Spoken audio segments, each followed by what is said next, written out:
Job, chapitre 24. Pourquoi le Tout-Puissant ne met-il pas des temps en réserve? Et pourquoi ceux qui le connaissent ne voient-ils pas ses jours? On déplace les bornes, on vole des troupeaux et on les fait paître. On enlève l'âne de l'orphelin, on prend pour gage le bœuf de la veuve, on repousse du chemin les indigents, on force tous les malheureux du pays à se cacher.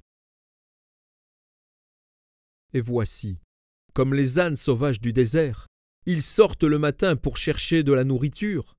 Ils n'ont que le désert pour trouver le pain de leurs enfants. Ils coupent le fourrage qui reste dans les champs. Ils grappillent dans la vigne de l'impie.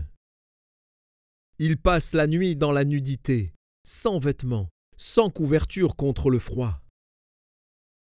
Ils sont percés par la pluie des montagnes, et ils embrassent les rochers comme unique refuge.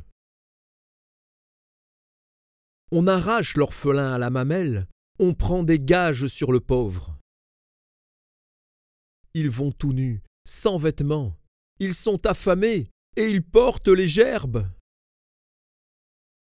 Dans les enclos de l'impie, ils font de l'huile, ils foulent le pressoir, et ils ont soif.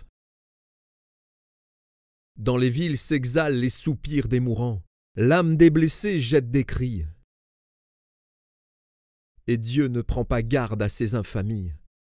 D'autres sont ennemis de la lumière, ils n'en connaissent pas les voies, ils n'en pratiquent pas les sentiers. L'assassin se lève au point du jour, tue le pauvre et l'indigent, et il dérobe pendant la nuit. L'œil de l'adultère épie le crépuscule. Personne ne me verra, dit-il, et il met un voile sur sa figure.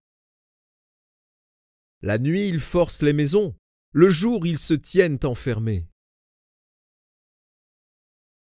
Ils ne connaissent pas la lumière. Pour eux, le matin, c'est l'ombre de la mort. Ils en éprouvent toutes les terreurs. Et quoi? L'impie est d'un poids léger sur la face des eaux. Il n'a sur la terre qu'une part maudite. Il ne prend jamais le chemin des vignes. Comme la sécheresse et la chaleur absorbent les eaux de la neige, ainsi le séjour des morts engloutit ceux qui pêchent. Quoi? Le sein maternel l'oublie. Les vers en font leur délice. On ne se souvient plus de lui. L'impie est brisé comme un arbre. Lui qui dépouille la femme stérile et sans enfant, lui qui ne répand aucun bienfait sur la veuve. Non, Dieu par sa force prolonge les jours des violents, et les voilà debout quand ils désespéraient de la vie.